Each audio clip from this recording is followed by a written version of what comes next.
Hello and welcome to the Last Word on Spurs. We are, of course, your multi-award winning Tottenham Hotspur podcast. We're back. We are back. Just about. I think if you're to the very first time, you can find us on iTunes. We're on Spotify. We're across all major audio platforms. We're, of course, on X. We're on Instagram. We're on Facebook. And we are on Blue Sky too. And I think it's fair to say we're just about to get started. Or are we? 8 years in, me and Jason. I think we have seen a lot of this before. We're Jason, on Blue Sky or Black Sky, is that?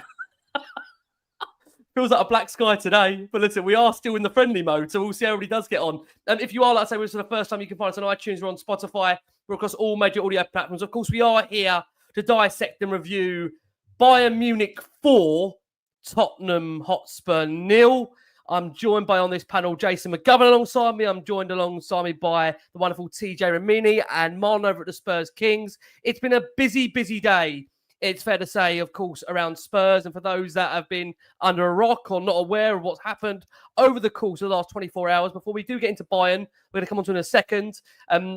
We have had some devastating news about James Maddison. It has been confirmed that he is going to miss the majority of the upcoming season and will require surgery on what we are led to understand is going to be an ACL injury that is going to take some form of time to recover. So James Maddison out for the likely foreseeable future and out for the majority of this season. We understand Spurs are already in the market and they are trying to make moves to try and, at the moment, find a way of solving that number 10. And we understand Spurs have got strong interest in Paz. That is of the Como attacking midfielder. We'll come on to him a bit later in this show. Spurs have also been linked, and don't all go crazy when you do hear this. We understand Spurs are being linked with a move for Nicholas Jackson, and that is on the basis if Spurs are going to sell Richarlison during this summer transfer window. And for those that have watched Richarlison on the back of that 90 plus 5 minutes against Bayern Munich, I think it's fair to say you might be driving him up to wherever he wants to go on that performance. But we'll come on to that and more. But we are here to discuss Tottenham Hotspur being thumped by Bayern Munich by 4-0. A bit of a reality check, it's fair to say.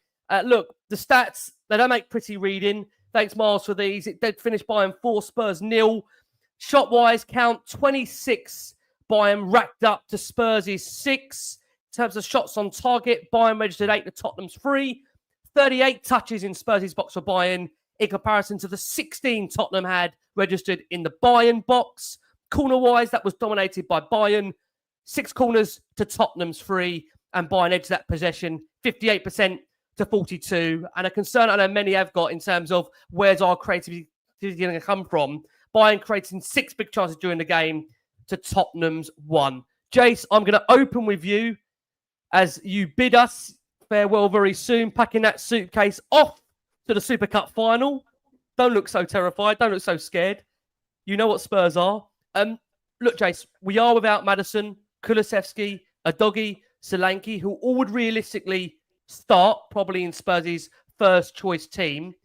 Bayern are that good. Bayern are terrific. But I think that was a real insight into the huge gap between these two sides. I know for many Tottenham fans out there, the frustration so far that we haven't done enough this window to give Thomas Frank the best possible chance to succeed here. Give me your thoughts on the back of that defeat to Bayern and how you see it. Well, without wishing to, don't take it as you know, bashing at Thomas Frank or looking back at last season, but that's exactly the type of defeat that we made a change to avoid. So, you know, last season we were told that all the injuries were down to Angie's training. We're missing 5 senior players. And, you know, if you looked at it today, I get that we're missing a number of players, but what was alarming was at the 70th minute, Bayern were missing 11 first-team players. They didn't have their number 1, 2, 3, 4, 5, 6, 7, 8, 9, 10 or 11 on the pitch, and they were still continuously ripping us to pieces. And their academy team beat us 2-0 in those final 20 minutes, and that could have been 5-0 in those last 20 minutes. So, you know, we've created 1 chance in 90 minutes a game. But we talk about will be harder to beat. Bayern had 26 shots at goal. So we were a mess going forward and we were a mess defending. And I couldn't see what our plan was, let alone having a plan B. I couldn't see what the hell plan A was. So it was a rude awakening. Thank God it happened today, not next Wednesday or not against Burnley. So that's a positive. It was a positive that Kane didn't score from his penalty. It was a positive we got to practice restarts 4 times in the game. And it was a positive he blew up on 90 minutes with no injury time. Otherwise, I think we would have been looking at more. But that apart, it was a mess from start to finish. And a rude awakening. And let's just say there's a lot of work to do at both ends of the pitch and off the pitch as well. Would you understand the notion, before I bring the boys in, Jace, that it does feel, in terms of Frank and what he's been tasked to do with the players that he's got, he is very short at the moment? Because I know, look, you've been very adamant about the fact that we do need to get players out the door, but how much does he need to be supported, do you think? Absolutely. I will agree with that. And like I say, this is not a criticism of Thomas Frank, but what I heard last year constantly was, if you've got injuries, you have to adapt. And it's down to poor coaching that we're getting stuffed every week because we're not adapting to the injuries. So if that's your view last season, surely that's your view this season. Okay. Mars, I'm going to bring you in. Look, I personally think hopefully it's a massive wake-up call to give Thomas Frank better quality players for the first team and now, and not just potential players for the future. And, you know, to be honest, Tottenham have done that so far this window in terms of bar Kusi-Asare, Kudus and Palhinha, who will come on to during the show, are players that are being bought for the now. But Thomas Frank needs to be backed. You know, Thomas Frank needs to be backed. And at the moment, in my opinion, he's not. You know, why is it every season do we leave ourselves so short when it comes to signing players last minute? And it does waste opportunity of really giving Frank the tools to operate with them in pre-season, to really have them ready for the start. And I just think when I look at, you know, the games up until now, this one especially, it does feel Tottenham have got so much to do to be anywhere near ready for, I think this is the key thing, the Champions League and for Paris Saint-Germain next week. Is that fair, Mars? Yeah. What's also the, I think Frank might have realised today, he might have realised why every manager has basically not been able to compete on 4 fronts. You saw clearly today why we can't do it. When he messes with the team around, the first team's probably not good enough to compete in probably top 8 or top 9 in the Champions League, which we knew already. We saw that from last season, and only adding Kudus at the moment and Palhinha is not going to fix that gap. So that's fine, but it's going to come to the Premier League next year when we've got League Cup and FA Cup, and is this squad going to be good enough to compete on 3 fronts? Not sure. Looking at that today, we need an overhaul of players in certain positions, and not defensively, probably the attacking sense. Even if James Maddison was around, we still had problems. Let's take this whole friendly situation. If it wasn't for the Arsenal game, we kind of if you look at all the other friendlies, Newcastle have been poor in pre-season. We only got a draw there. Against Arsenal, we beat them 1-0, but look how many shots we had. We didn't even open them up. And then Arsenal lost to Villarreal yesterday. So they're not having a great pre-season.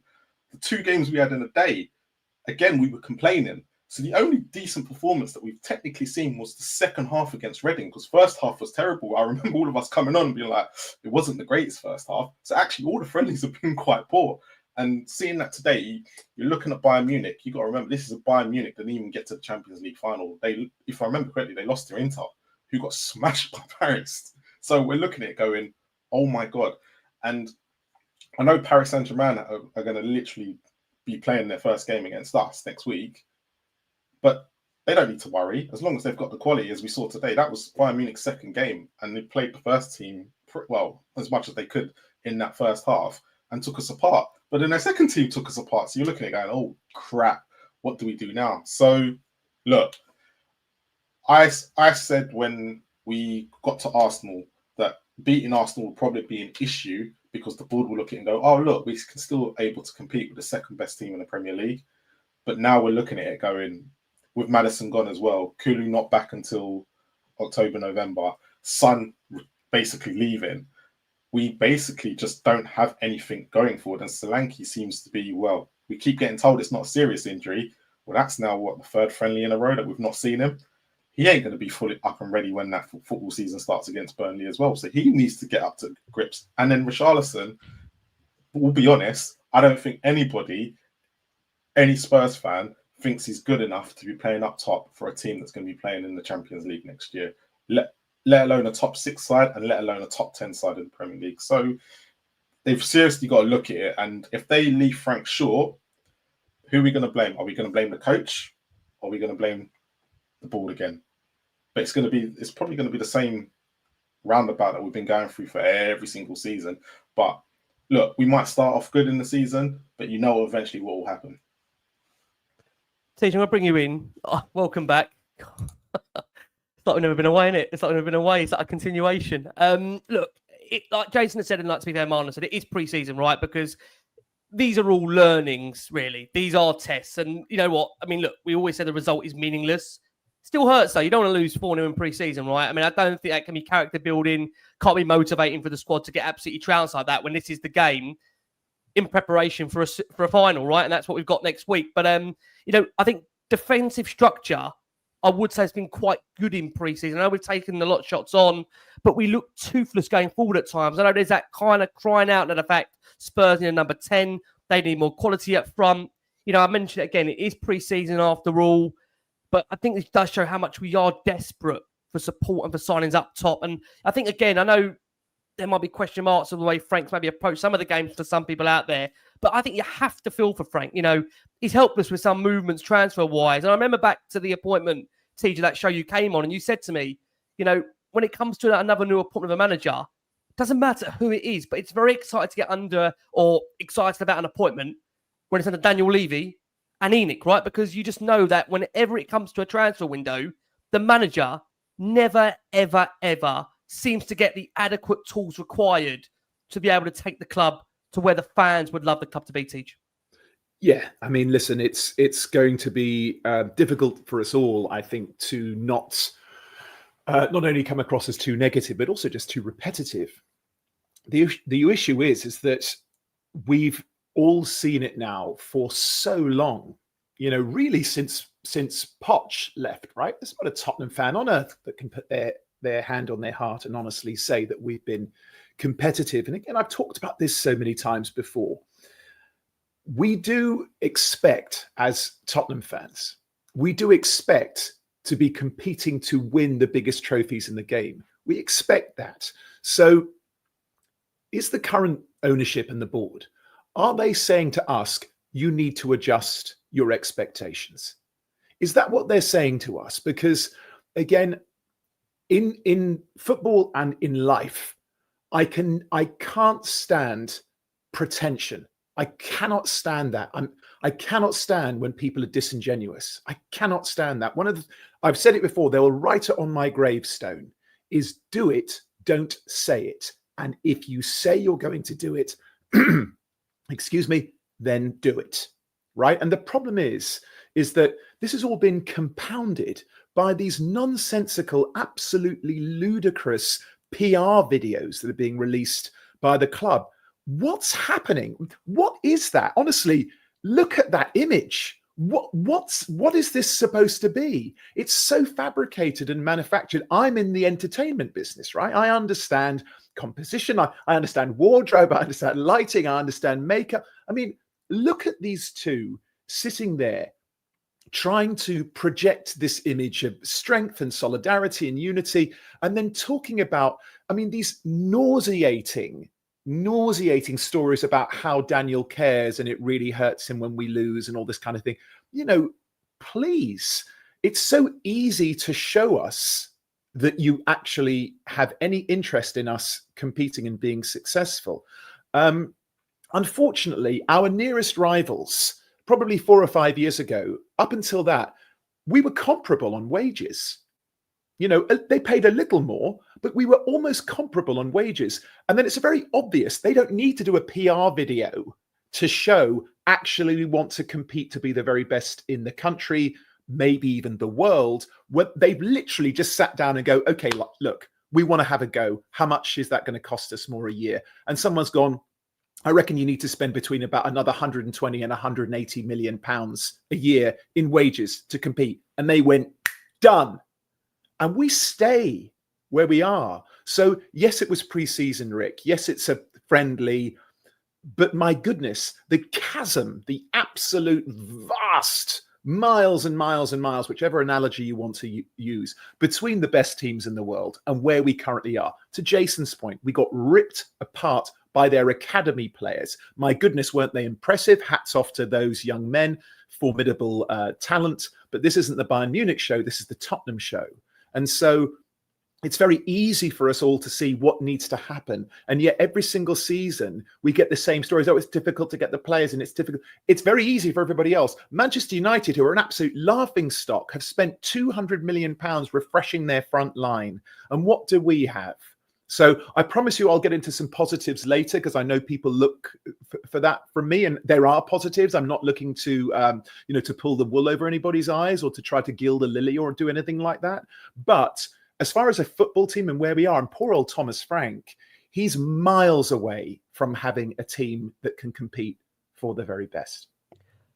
Jason, I know you made the point there that when you have a nature of a kind of defeat like that, I think it's fair to say there are comparable sides from everybody. You know, it's fair to say in game, you have to look at it. You have to also look at what the manager's got to work with. But I'm just intrigued to get your take of the fact when you look at the kind of difference in the squads and what teams are able to do. Teams kind of rattled off a couple of teams there that have spent a lot of money. You know, Spurs made 4 subs before the 80th minute in a pre-season friendly for this one. Bayern made 10. Arsenal made 10 yesterday. Villa made 9. Does that kind of give an indication when it comes to having the depth and also maybe the quality of what the new manager needs? I know, again, like we've said, in terms of what happens on the pitch, there's an element of being able to control that and change that and adapt that. That's absolutely fair. But with the manager, with the tools he's got to work with at the moment, how difficult is it going to be to really push this team on from last season, in your opinion, Jace? Well, if you just look at that as a numbers game, that's a little bit unfair because, yes, Bayern made 10 subs, but they made 10 academy subs.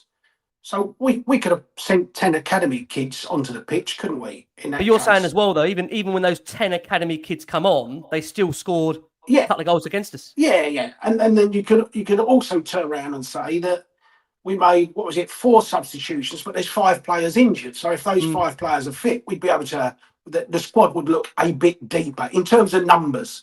Right? Yep. Forget the quality in terms of just the numbers. So, you have to say that. But clearly what we've got is nowhere near good enough. It doesn't even compare to the Pochettino side. But it's, there are massive holes. There are massive holes in that today. But, have we done the work pre-season to make ourselves look better? As Thomas Frank, again, don't take this as a criticism of Thomas Frank, because there was obvious deficiencies in the team that he's had to fix. And have we spent so much time in pre-season trying to fix those deficiencies that we haven't done enough work on the front end of the pitch? Because, some of our play at the front end is shocking. Now, is that just purely because of the quality of players, or have we suddenly just not putting in the hours on the pitch because we're putting in too many hours to try and to do other stuff? But if we're doing all the other stuff, then you shouldn't be conceding 26 shots at goal. So, I looked at, I think just before their third goal, the ball was on the edge of our box, and you could see Bentancur in the D on the edge of the box, and he's literally just standing there watching. There's no attempt to move, cover, block. He looks either completely disinterested, or they physically look like their legs have gone and they're not fit, which is another bit of a worry that we're at this stage of the season.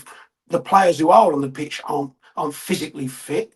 So, or is it an attitude problem where he just thought, we're 2-0 down, it's a friendly, can't be asked, I don't want to get injured, so let them score a third. But things like that are the things that he has to be addressing. So, like I say, you can blame the ball for a hell of a lot of it, but that still doesn't excuse 1 or 2 of the performances on that pitch today of players not doing the jobs, the basic jobs that a Premier League footballer should do. Go and close crosses down. Go and track the man running off your shoulder and things like that. There's still the basics, passing the ball 10 yards to a player in a white shirt. You know, they're professional footballers at the end of the day, whoever they are. So I totally get the criticisms of the squad at the moment. And the shame is that, you know, I said I was so confident of beating PSG because we will have had 5 weeks to prepare for a game and they're still on the beach in their flip-flops. The sad thing is we have totally wasted, through one reason or another, and some of it of our own fault, and some of it, like Maddison's injury, you can't say it's, you know, it's hard to pin that on the board as such. But for one reason or another, we've wasted these 5 minutes, and PSG can probably turn up in their flip-flops and swimming trunks and smash us 4-0. And that's the worry.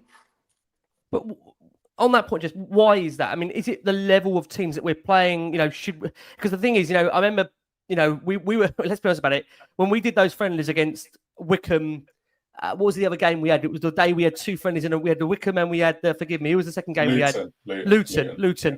I mean, look, we were concerned that day. We came off the back of those 2 friendlies and we all said, this is worrying. We're not really creating many chances.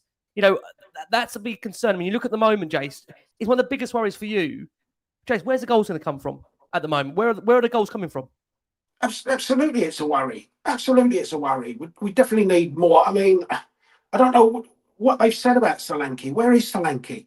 But we now got 2 injury-prone centre forwards. Richie, we created 1 chance that Richie should have buried and he heads wide. Agreed. But, you know, I mean, if you looked at it, we celebrated beating Arsenal, but we had 1 shot on target from 50 yards. It's hardly a clear-cut chance, is it? So, like I say, in fairness to him, to Thomas Frank, he may well have done the vast majority of his pre-season work trying to sort us out defensively, which everybody said we had to do. So, but whether we're taking on board all these ideas about attacking or whether we're just not doing that much work on it, I don't know. But at the moment, we look woeful in the front end of the pitch, and the players we've got are just not. I mean, you know, Brennan Johnson, he may well say he can play on the left. He looks terrible on the left. He looks absolutely terrible on the left. But we could have played. We could have played. You know, we chose today to play with Papsar as the advanced number 10. Yep.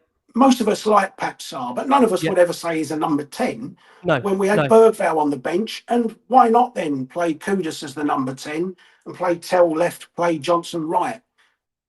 You know, that would make us have a little bit more creativity. So there's still things we could have done. I'm not saying we go to Bayern and beat them. Bayern are miles better than us, as they showed for 70 minutes. The worry was the final 20 minutes, like I say, when they were missing 11 first-team players and they were absolutely ripping us to pieces. I will say this again with Brennan Johnson. I know a lot of people give Brennan Johnson a huge amount of stick out there, which part of it for me, I think, goes overboard with Brennan. But I think we've said this a lot with Brennan, that when he's not scoring, the problem is at times come around to you, Miles, it does feel like you've got 10 men on the pitch. And I think what will be interesting to see is how Frank does use Brennan, because he's a player that he's had a keen interest before in the past. He tried to, of course, bring him to Brentford many years ago. The same with Archie Gray. But I will ask you the same question, Miles. At the moment, you know, less than a week, that Super Cup final against Paris Saint-Germain, where's our goals going to come from in this next week? Where are they going to come from? Because it doesn't feel like the goals are going to come from what we've currently got. So if they're not going to come from what we've currently got, it feels we're going to need a big week in the window. Do you agree? Yeah. Look, our goals are going to come from if the other team makes a mistake. And that's how I look at it. You look at the goal against Newcastle. Newcastle tried to play it out. Danso got to the ball first, and then it took a deflection and went in. As Jason said, the Arsenal goal was literally scored from the halfway line because the goalkeeper was, you know, outside his box. But if you take Luton, we didn't even score. We were well equipped against Reading, but again, it was the second half. It was down to Kudus' introduction. So that's the only way we're going to score at the moment, because you can clearly see we're not creative enough. And he definitely, if he's really looking at it, thinking that Johnson can play on the left, I'm going to start questioning Frank like within minutes. I'm sorry, I am. I'm going to give him the same as I did with Ange. And if Ange, you know, for me, if Ange started playing Archie Gray in midfield and centre back, I questioned him. I know we had nothing at the time, but I questioned it sometimes. So, but look, with Brendan Johnson, unless he's in front of goal, it's always going to be a case of he does nothing, which means we have to make sure that we have some ball players behind him. Otherwise, it's never, ever going to work. But I wanted to quickly ask Jason a question. Because you said something about being like quite lethargic. Do you think it had anything to do with the short turnaround and the trip, obviously being in Asia as well? Because obviously Arsenal have come back and they were a bit lethargic yesterday, and then same things happened to us today. We've gone from 2 places in a short space of time, and then had to come back to Tottenham Hotspur away, then travel back out to Germany, and that's from Sunday. Do you think that has anything to do with it? Possibly. You know, I know what those flights are like. I know people saying that, yeah, but they're in a first-class flight and, you know, flatbeds and all of that. With the time differences and that, it does still make a difference. And without a doubt, the playing in the heat and humidity of Asia over the past couple of weeks will have, and doing the training and that will have taken something out of them. So that's possibly a reason. And maybe it's a good thing that we don't have a game now until next Wednesday. Quite possibly. Whether that's how big a percentage of the reason that is, I don't know. I can't say it's a complete excuse for it. But you know, and you know, just seeing in the comments there, I mean, we're talking about our lack of goals, where our goals coming from, and most of the ire is at Brennan Johnson. He scored, 18 goals for us last year. I mean, if we lose 18, if we sell the 18 goals that Brennan Johnson give, I think Ben Davies will be our next best hope of scoring a goal. I mean, come on. Well, like, we have to address that with Maddison, Kulusevski, and Sonny gone. That's 66 goals, 66 goal contributions, 66. And we want to sell the other 18. Yeah, exactly. So with Johnson, sorry to jump in here, chaps, but go for it, a pretty protracted conversation about him. And you know, to your point, Rick, he is a player who seems to garner a great deal of attention. To Jason's point, 18 goals, right? So Solanke, there's something wrong with him for sure. Richie, nice boy, absolutely useless footballer. Okay, it's just done. How you're still here, mates. People bang on about Ben Davies. I'd take Ben Davies every day of the week and twice on Sunday, but not Richarlison. You know, Ben Davies offers us something. Richarlison offers us nothing other than a cheeky comment on Instagram here and there. And so, in all honesty, Kudus looks electric on the right. And I'm sure we're going to have conversations when we get into the positives. We're going to have lots of positive things to say about Mohamed Kudus. So he looks electric on the right. We know that Kulusevski likes to play on the right. He's injured right now, so he's not going to be there for a while. Johnson doesn't know what he's doing on the left. Towards the end of the game, you remember, he got away on the left-hand side. He was tracked by one of their players, ended up against 2 of their players. He had 2 opportunities to take them on the outside on his left foot, which he could have done because he has the speed to do it. But he doesn't have the confidence to do it because he's not two-footed enough in order to be able to do that. So controversially, I would actually be happier to see Brennan Johnson given the number 9 role ahead of Richarlison. So give that creativity, whether it's a Bergvall or whether it's a Sarr or whoever it is who's going to kind of try to do a 10 role while we don't have a 10. I would sooner have him play as the 9 because he does know where the back of the goal is. And we already know Richarlison, he's never done it for us, guys. We've got to, again, just be honest. Just can't keep him fit, team. Just can't keep him fit. He can't keep the guy fit for us. And it's a combination of fitness and confidence and emotion. And I understand these are all human beings, right? I never like to bash on these boys because they're young men, they're human beings. And I do think that they're all trying their best. Some of them struggle with confidence more than others.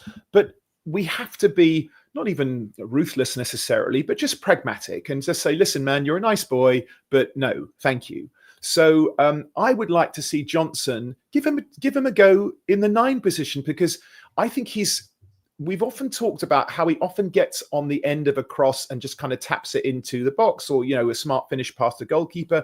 He's never offside. He's always in the right place when you need him to be. He could be that kind of fox in the box, number 9. And God knows, he's about as useful as tits on a bull playing on the left wing. So if we don't have anywhere for him, maybe try that. I'd be interested to see what the panelists and what the viewers and listeners have to think about that. Just quickly on one that. thing. Yeah, go on, One Jay. thing on recruitment, Rick, I just want to say, because I've said it in amongst the groups this week, whatever we think of Matisse Tell, right, a support, whatever we think about it, we bring him in on loan. We've just spent this summer, doesn't matter that he was there last year, we agreed to take the boy as a full-time player, and we've just spent £40 million on him, right? And apparently that was put to Thomas Frank. Do you want to go ahead with the deal? And we said yes. So Daniel Levy's entitled, I think. I've been on those marches change for Tottenham. You know what I think of Daniel Levy. I'm fed up with it. But he's entitled to turn around and say today, why the fuck do I have to upgrade a left winger that I've spent £40 million on 4 weeks ago? How the hell did you tell me to spend £40 million on a left winger 4 weeks ago who you're already telling me to upgrade? So in amongst all the anger at it, just look at the sense of that. Can you make sense of that at all? £40 million we spent, plus his loan fee, but £40 million to sign a left winger that 4 weeks later we're talking about we need to replace. I mean, I'd be fuming if I'm Daniel Levy. If I've been told to sign that cheque for 40 million and you're telling me already is not good enough. But Jay, the problem is that when Levy puts these people in certain positions like Lange and whatnot, it always seems to be the same problem. It's not like, so again, I would be fuming too. But the problem is that every single person seems to come to him. We always seem to go, oh, this person needs upgrading, this person needs upgrading. So for me, I've always said this, we don't know what's being put in front of Daniel Levy when it comes to scouting. They could be putting a 60, 70 million pound player that they go, this would be perfect for us. But as Daniel said, he only gets involved in the negotiation part. So that could be the part where it all breaks down, because Daniel Levy's always said, I'll always try and get the best deal for Tottenham. So when they've given him all these scenarios, it's like when we signed Timo Werner twice. It's like, why did you not think that Timo Werner was the answer? Not once, after we saw him twice. And Tell seems to be the exact same issue. Like, we saw what he was like last year. We saw he couldn't play up top. And all Frank's done in this preseason is play him up top. So I'm looking at it going, are our scouts giving Daniel Levy the right people? And it's like, nah, he's a bit too expensive. And it turns out Tell was just the best deal at the time. And you're asking the manager. Tell's 20, guys. You know, I hear what you're saying. It's all valid. He's 20. But you have to look at what Bayern Munich brought on today and go, well, now you can see why the they boy gave who us scored Tell. that goal, 17 years old. He looks like the kid that bags the groceries at the supermarket. So you can clearly see that Bayern Munich went, actually, we've got better 17, 18-year-olds than Tell. And actually, Spurs are biting off our hand to pay 40 million for What do you think about Johnson, number 9? See, I think he's not an 11. It's not a left wing. I think it depends on how Frank sees it and how Frank wants to play, because he's very similar to the way Wiesel wanted to play as well. Because Wiesel was a left winger who suddenly went up. You know what top. the thing is, though? Can I just say one thing on this and let you go carry on, Miles? But this is a damn indictment of our recruitment team. The fact it's not criticising you. The fact you're having to come on here and suggest us playing Brennan Johnson as a number 9 is because we have not, in my opinion, strengthened the squad enough to give the manager valuable. You could say that he's been lucky with Solanke. And also, listen, you know, we've only got 3 players now at the club. You know, again, man, I can't stand all this chat. Big club, big 6, all this kind of stuff. What are we talking about? Be real, man. How many players at the club are over getting paid more than 100 grand a week? 3. That's not a big club. Do you know how many Arsenal have? I know. 16. Yeah. And then they've also got 3 or 4 players who are on 200 grand plus a week. So what are we talking about, man? But we expect Thomas Frank to come in. We all know he's great with young players and all this kind of thing. And again, I've come on this show so many times and I say to my friends and, you know, all this kind of thing. We also have to look at coaches to improve players, no? Of course. But that takes time. Yeah. How long is our patience supposed to last? Like Jason said, he's fed up, man. The protests, we're all fed up. We need a little bit of something now, man. Give us something to believe in, not a PR video, dude. Like, what are you thinking? To me, that almost looks like intent. Like you're laughing at us. You know, we're not impressed by that. I think what's ridiculous is when you come out and say that we're going to win the Premier League and going to win the Champions League, and from what we've seen at the moment, nothing really has changed. You can all go back to the Conte speech, right? Yeah. Come on. on, man. What are you talking about? Like, you take us for fools. Like, we're so invested in this team. A lot of us feel we wish we weren't so invested. We're invested emotionally. We put a lot of our time. We're looking at stats. Again, you get so many people on this show, bro, Rick, who really know the stats and they take the time, and we're all really invested. So please don't play us as fools, because we're not. And so we know what it takes. And if you talk like we already are a big club, you have to behave like a big club. Otherwise, we all just look like a bunch of losers. You look like that guy at the pub who told the story, oh, once I used to do this. And once I don't want to be that guy who says I'm a big deal, but doesn't act like a big deal. Go be a big deal or pipe down. On this point, though, Jace, you were saying there about, the conversation that Daniel Levy would maybe feel about the signing of Maddison, having that conversation with Frank. I'm just intrigued to know from your perspective now, on the back of that defeat like that, what do you think the conversations are behind the scenes at the moment? Is it Daniel saying, well, look, we approved the signing of Maddison there. It's about you working with the squad to improve them. Or is it about the manager saying, look, you've kind of seen what we've got out there and you can see the kind of level we're at and the goal we're at, and we're going to be playing Champions League football next season. I'm going to need more if you want me to compete on all four fronts. I'm intrigued to know what you think of the conversations that are going to take place in this next week behind the scenes. Well, it would be a perfectly valid thing, wouldn't it? We're nowhere near able to compete on four fronts. We saw that last year. We had to finish 17th to win a trophy. Yeah. So, but like I say, if we go back to last year, the only reason we finished 17th to win a trophy is because he was the manager. And it was all down to him. The training, the injuries were down to him. The poor players were down to him. Everything was down to him. Poor tactics, not adapting to injuries. It was all down to him. So once we got rid of him, that was supposed to not be the case. We were supposed to finish 10th this year and compete for 2 trophies. But I can't see any difference. I tell you what, I'd bite your hand off to take 17th now, looking at that today. But do you think there's always the same common and win denominator? the Hong Kong Cup. But do you think? But again, do you not think this is like the same common denominator here, isn't it? But we're on here. We've been on here for 8 seasons, 8 years. Me and you, Jason. Rick, isn't it? The conversations we have all go back down to the same thing that we always boil down to. It's what is the manager got to work with? What are they actually given to be able on the pitch to really make the club work? And you know what? I know I was heavily criticism of Ange last season, but whatever you say about Ange, he found the smartest way possible for the club to win a trophy. And he knew that it was going to be impossible to compete in all four fronts. So what did he do? Whether we like it or not, what became apparent, we've all had this conversation, he did bin off the league towards the end of the season, and they did focus on winning the Europa League, and that's what he went and done, because he knew, didn't he? He just knew under this ownership, you are not going to be able to compete on all four fronts. So it goes back round to that point, and we've got to go for a break in a second, Miles.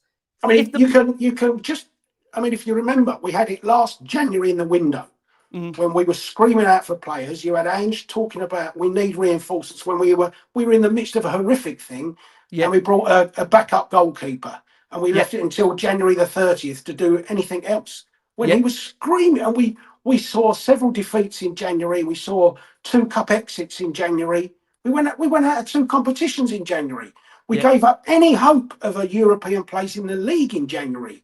Whilst we sat back and did nothing until the 30th, and the only reason even then we did it was because Dragusin did his ACL and he went and signed Danson. Miles, let me come to you. Look, we do need to go for a break. We do need to. What are the conversations you think that is being had in this upcoming week with Daniel Levy and Thomas Frank about what the club are going to do next, right? We've got a Super Cup final in less than 7 days. We've got the Premier League starting in less than 10. We've got the Champions League that will kick in, at the end of August, beginning of September. This squad, as we know, is nowhere near ready. It's simply nowhere near ready. We've lost Maddison for the season. We've got no Kulusevski until realistically November, dare I say maybe early December. I don't want to put the frighteners on people, but that, we haven't got any clear-cut indication of when Kulusevski's going to be back. We've got no Maddison.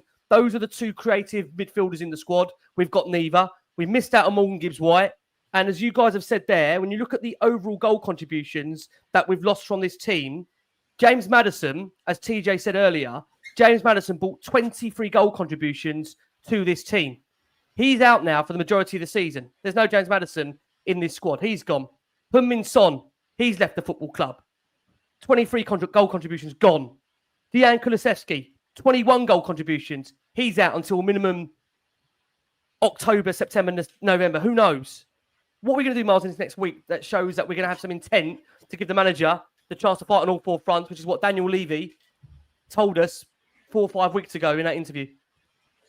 Unfortunately, I don't think anything will get majorly done within the next week, but I wouldn't be surprised if there is a bunch of players on his table, on his table as soon as that Maddison injury happened, and they've had a meet. But the recruitment team have had the meeting and gone, "This is what we kind of need." And I've always said this: if they're looking at a number 10, it's going to be so data driven. It's not going to be anybody that we actually think we should get. It's going to be someone they're thinking of. Well, Kulusevski's going to be back at a certain time. We just need someone to fill a hole in for the next 6 months. So you know it's going to happen. So, and then obviously Levy's then got to go to that club and negotiate to either get the deal done or kind of see what the situation is, and then find out if the player even wants to join Spurs. So all of that, and that you got to remember, the injury only happened on Sunday. So they thought they were getting Gibbs-White at one point. That didn't happen, and I don't know if. I think the only thing that's probably sped it up is the James Maddison injury. And look, there'll be stuff going on, but you just won't get someone in time for next week. I don't think they will. I just don't think Spurs will. You do not think in this next week the club are going to sign a number 10. You just don't think that. So they're going to go into the season. So they're going to go into the season without a recognised central attacking midfielder in that area. If it will probably be. I reckon we'll get one, but it just won't be in time for next week. I think it'll be more closer to when the window's about to close. But the thing is, Ricky, you got to remember, Maddison. How many times are we going for the same cycle? Yeah, but number 10 wasn't the priority position until Maddison got injured. This is the problem. Like, you've got to remember, we still have to go to. Can I say something like that, Miles? They obviously knew for them to go in for Gibbs-White at the time they did. Maybe with Gibbs-White it was opportunistic. Maybe that's what Jason might come in and say in a second. Maybe it was opportunistic because they thought there might have been a situation around the release clause where they thought they might have got the player. But what's clear is, by the fact they went in for the player, they must have known the fact and identified the fact we need a number 10. They must know that. They must know that Kulusevski is prone to injury. James Maddison is prone to injury. How can they not know that? We've seen that. Yeah, but the problem you've got is that, as Jason reminded me, Gibbs-White was pretty much standard, and they moved on to probably what other targets were. What's happened since? Yes, Maddison's got injured, but also what you've got to understand is what was available 2-3 weeks ago. We're now getting closer to when the season starts. Other teams are starting to, get their squads in order. And what you've got to think here is, I know all of us want Eze, but that looks like that ship has sailed. So we've kind of got to look at it and go, whoever this person's going to come in right now is going to be someone that is either looking to play in the World Cup next year and is not going to get, then they're thinking that they're not going to get first team, or someone they've seen that, when you look at the data behind it and they go, he's the one who suits the system properly. But unfortunately, we don't know what is underneath his table right now. And I just think what's happened is that up until Maddison got injured, they were like, okay, can we get away with Maddison and have time until the window shuts before we have to get someone in? Because Maddison does start the season. Usually he doesn't get injured till midway. So it's kind of, they thought they had Maddison, but that game on Sunday is now suddenly just sped up everything else. And I just, knowing how Spurs act, if they wanted to act like a big club, yes, we could get someone in within the next week, but we're going to have to overpay. He's never going to do that. Yeah, but I mean, isn't it about surely giving the manager the best possible chance to succeed? I mean, if you can't see on the back of a 4-0 drubbing to Bayern Munich, yes, yes. I mean, look, I'm not getting away from this. At the moment, there's a world apart between Spurs and Bayern. That was shown in that game, the gap between the two clubs. But if the club are going to beat Bayern, we're not going to face a Bayern team. No. But what I'm saying is, we're going to be competing in the Champions League, right? But that's not going to be until But again, the Champions League doesn't start till September. So as long as they bring in a player by then, that's what they'll probably look at. But we also have got Man City, the second game into the season. So what are we just doing with these games then? Well, Man City are the kind of caliber team that are in the Champions League. But what happens if this new player comes in and he gets injured before we play a Liverpool or something? They're going to say, we've got to be able to see you adjust your tactics and be able to cope in situations where we will get injuries, because that's exactly what happened. Like Jason said, where we all blamed injuries on Ange last year, but these injuries are still happening. So at the end of the day, this is why Frank was brought in, because Ange wasn't adjusting to it. So, and as a fan base, we were like, why are you not adjusting? Why are you leaving us open? Why are you doing this? And unfortunately, this is what Frank is going to have to get paid for. Yeah. We're going to be in a situation where we're going to be without number 10. He now has to think of a solution of the squad that he's got. Well, on that point, look, I can't believe I'm saying this. This is where Spurs already stand on the injuries, right? This injury list is before the season has actually started. This is honestly unbelievable, even for Tottenham standards. We've got no Maddison. We've got no Destiny Udogie. We've got no Dominic Solanke. We've got no Dejan Kulusevski. We've got no Radu Dragusin. We've got no Manor Solomon. Kota Sakai, who's only been with us for 2 months. He's injured as well.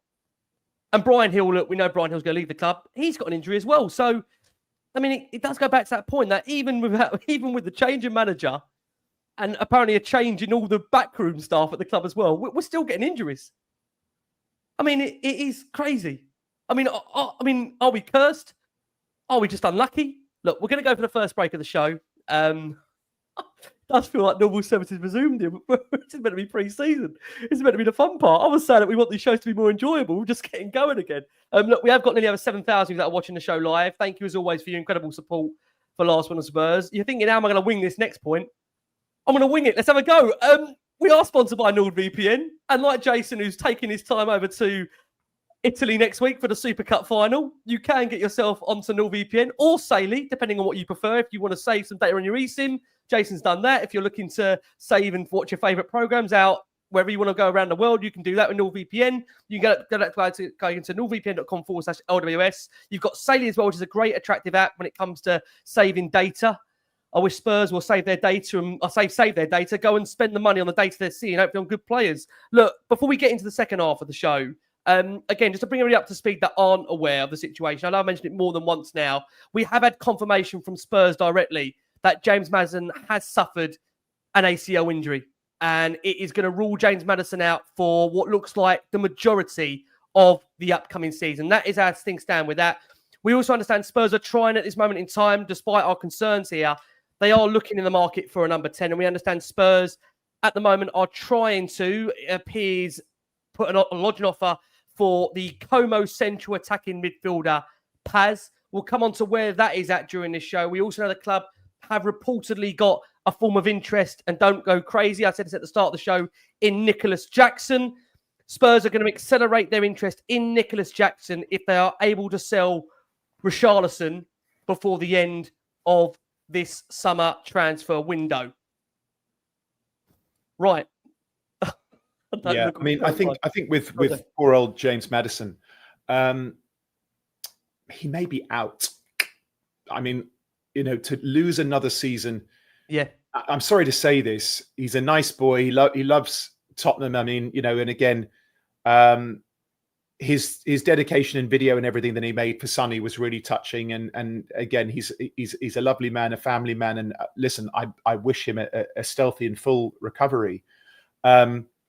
But it's the same knee that he injured last season.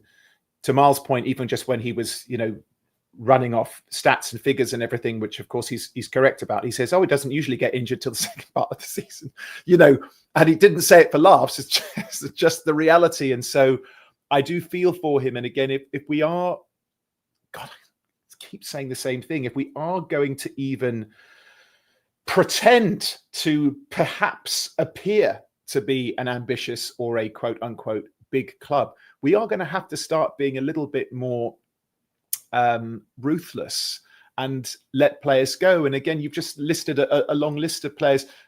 I'm sure there's a bunch of people out there who's still thinking, God, does Brian Hill still play for us? Well, yes, he does. Well, I think he's apparently, T, just let you come back in on that. He's now become the third longest serving player. Yes. Me and Jason were laughing behind Dane Scarlett. Yeah. Right. I mean, behind Dane Scarlett, again, another waste of time. It's just we just got to get on with it. And again, when we look at other clubs, what they do is that at a certain point, they're just like, listen, man, we're just going to have to take a bath on these guys. I know we paid 80 million for, it didn't work out with 60 million, 70 million. We're just going to have to take a bath and go again. And again, that at least shows that you have ambition to improve. I'm sorry to interrupt you again, T. You come back on this. Like Jason can come on to this, and you can come back on this now. Yeah. We've got about 40 players. You know, I wouldn't mind even on the point, and Jason will come on to it in a second. Yes. Not only are we not buying players, we're not selling them. Correct. We're not even selling Fire the players. sale. Fire sale. We're not even selling them. As short as we are, and again, every Tottenham fan knows this, we are desperately short of quality. I love the look of Mohamed Kudus, but that's the level of player that we should be looking. It should be there and above. Agree. You know, I tell you who else looked really good today. Isn't that Harry Kane a good footballer? Jesus Christ. But so apart from the pen. But bro, fire sale, just get rid of these guys because we cannot move forward. And again, Jason's so good with this incoming and outgoing and registering for Europe. He's so good at all that stuff. So I'm not even going to try to give my best Jason McGovern. But, you know, we do need to make space on the roster to bring new players in. So just fire sale these dudes and get them out. We need to move forward. Is this not the point, though, Jason? I mean, you've been saying this to me. Like, I know you despise the transfer window, but even I'm getting messages from you saying, Rick, we're not selling anyone. You know, not only forget about bringing players in. What I've agreed with you, Jason, this window is about, it's actually as important to get players out than it is bringing players in. And not being funny, I know we've got Alfie Devine that I think is going out on loan. That's going to be confirmed in the very, very near future, Alfie. I think he's going to be going out on loan. But Solomon, Brian Hill, Richarlison, Basuma, they're all still here. These are the players that you would think that would give them the opportunity to raise a little bit of money. I'm not saying it's going to raise significant money, but it would raise some money. I mean, are you surprised that even on the outgoings, what's happening, Jason, on that? What is going on? No idea. We sit back and we constantly say, but these players are going, but I've not seen one of them linked. Not a credible link to any of them going out the door. Don't forget Rodrigo Bentancur's in his last 12 months. Yep. You know, if we're not going to give him a contract, get rid. It's you know, I loved the Bentancur that put us in the Champions League. It was an outstanding footballer, so elegant to watch. Yep. But since he's come back from the ACL injury, he's never quite been the same. Whether his mobility has gone, whatever it is, he's never quite been the same. No. But, you know, but these players are still playing in our first team in the sense of Richarlison, Basuma and Benja. Yep. And maybe they're having to play because there's no one else to play. But get them out the door, for God's sake. Does that also acknowledge, Jace, you're saying earlier in the show, of a sense of maybe some of the players on the pitch maybe not showing the right attitude in a game like that? Is that because they know their futures aren't here, but we just simply haven't moved them on? The likes of, again, I say Richarlison, maybe Basuma. Dare I say, you know, Bentancur, Thomas Frank has come out in the last week to say he's I see him as being a very important key player at the club.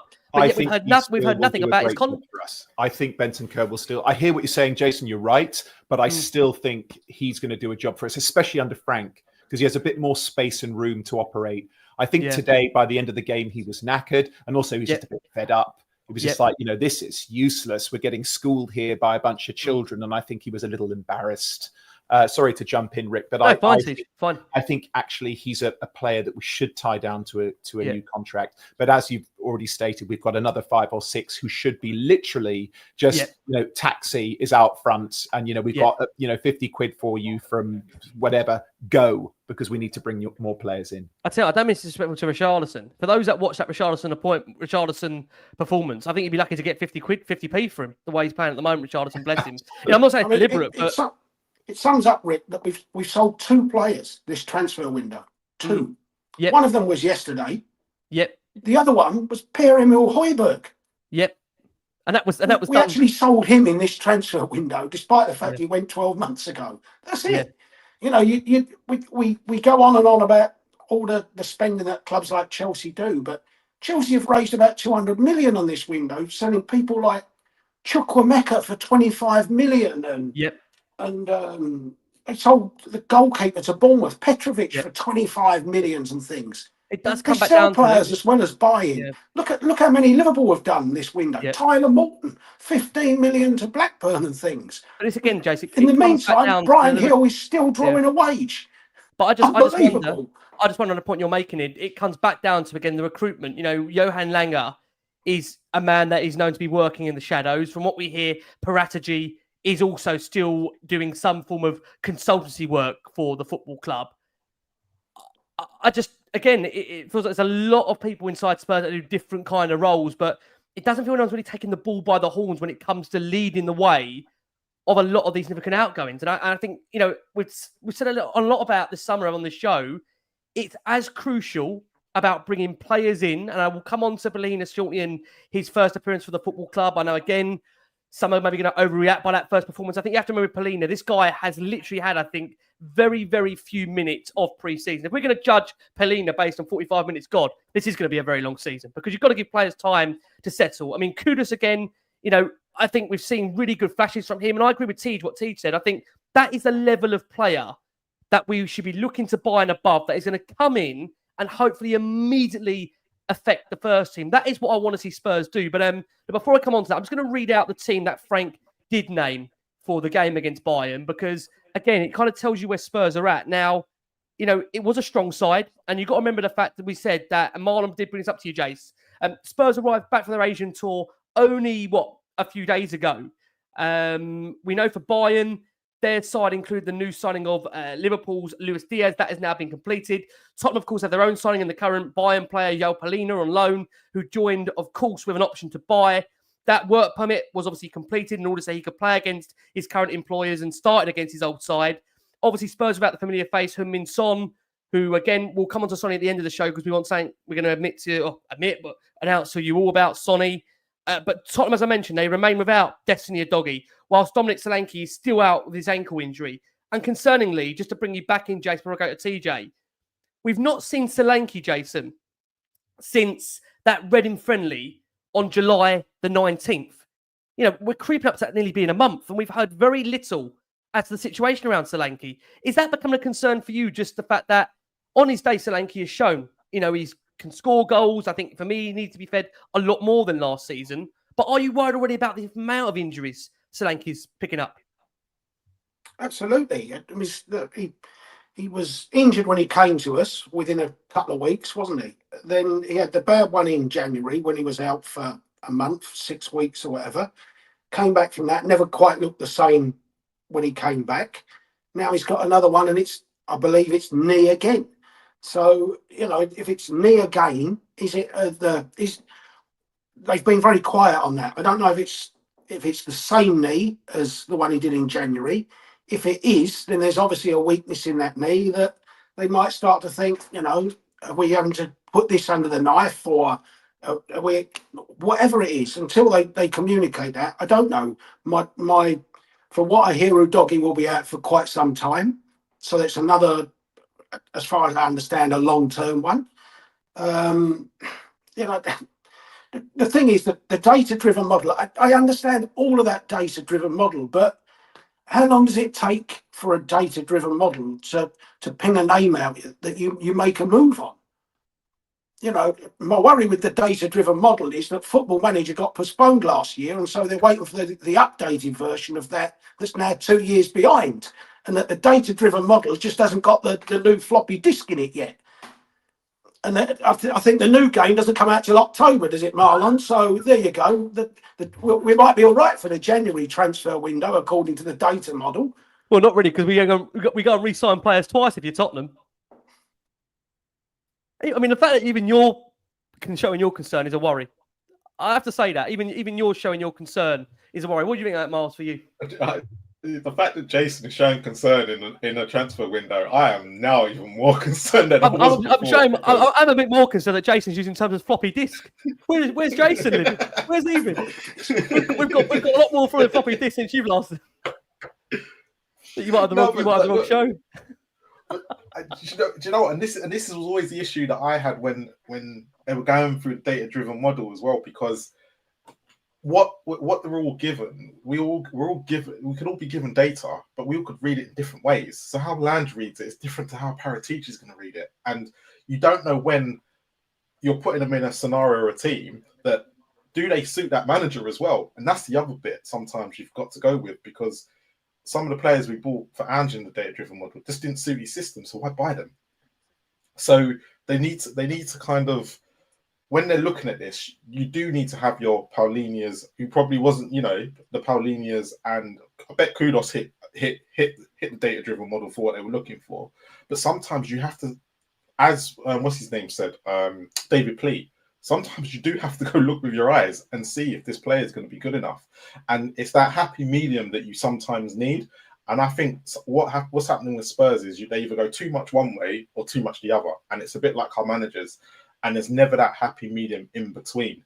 And at this present moment, is you're looking at that squad, there's a lot of young players in there.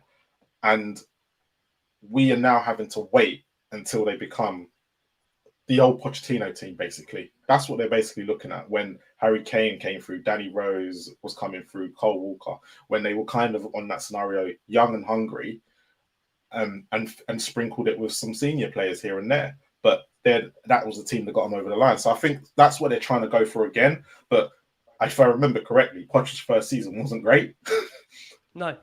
And that's the thing. But it was absolutely, there was ups and downs. I think what we'd all agree with. I mean, I'll bring TJ as well. I mean, do you agree, TJ, even with Poch's first season, towards the end of it, you could see what the manager was trying to do, right? And I think even we come to the end of this season with Frank, and people can see what we're trying to do. Yeah, and I think as well, the thing is with the young players, and we do have a very young squad. The ups are really important. I mean, obviously, we want to win every game, but every football fan on earth knows that you can't win every game. But what's really important when you do have a young team is that you do get those real boosts of confidence. You don't want to be taking shellackings week in, week out. And that's where your senior squad are really, really important as well, to boost the confidence and the belief of the younger players. It's why I also really love it when... Okay, let me talk about Mohamed Kudus now. So again, to your point, Rick, that is the level of player that we should be approaching. He should be kind of the average. He should be like the bottom of the curve and up. And what I like about him, and I actually said this when I was on the show after the Reading game, which was forgettable, but he's come into this team looking like he has something to prove. No disrespect to West Ham fans, he clearly felt, I'm far too good for this team. I want to go to a bigger club, went to a bigger club, and has arrived with an attitude wanting to prove that, not just because he came with, a sizable price tag, but also just to show, I think I'm the best player at this club.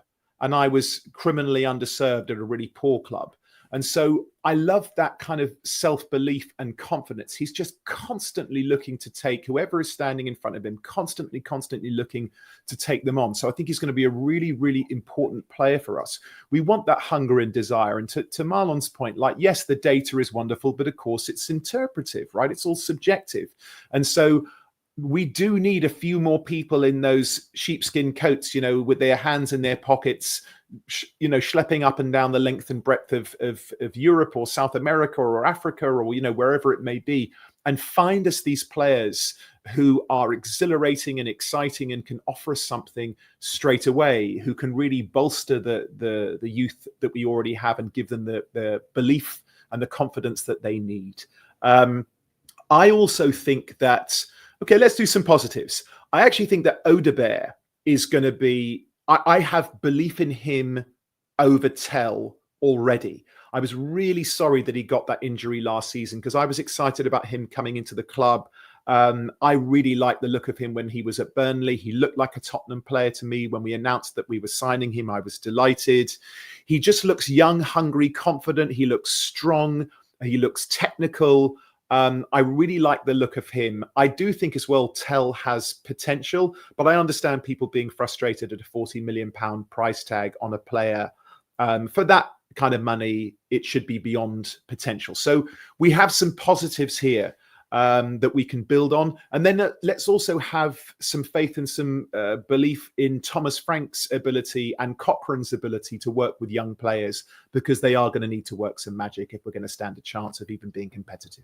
They are indeed. Look, the game itself, and we're not going to go overboard on it. I mean, we've said the fact that we've got the situation around a Doggy being out and Solanke being out, two players that you feel would be automatic starters for Tottenham. That is a problem. Just to be very, very clear, the way Spurs did line up in terms of that team as a whole, it was Vicario in goal, Porro, Romero, Van der Ven, Spence, Palhinha, Bentancur, Kudus, Sarr, Johnson, Richarlison. Then a bench of Kinski, Austin, Danso, Basuma, Tell, Gray, Bergvall, Odobert, Davis, Vuskovic. I just wonder, Jason, when you look at that team at the moment, how many players from that team do you think are going to start against Paris Saint-Germain off on that Tottenham team, in your opinion?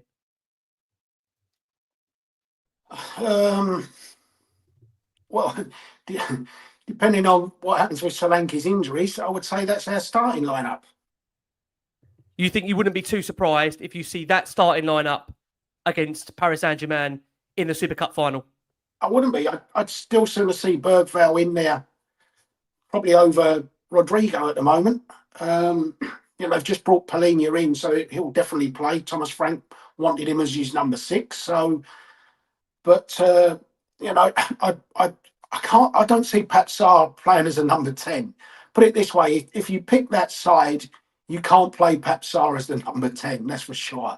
So you have to find some other way to do it. With great respect to Pat Sarr, but I feel like he's picked that side with the availability in mind. If Solanke's fit, I think Solanke will replace Richarlison. Apart from that, I don't see it. Or possibly he might even start Tell down the middle as a number 9, which is another possibility that none of us are particularly keen on, but one that may be in his head. Just on Sarr, Jace, he has played him in that advanced 10 for a number of the preseason games. Look, he had a couple of nice touches during the game. He had to spend most of the first half really defending, really. Let's be honest about it. And that one, he then switched to a deeper after the break and didn't really offer much. I mean, how do you see Pat Sarr's role in this upcoming season for you? How do you see him operating?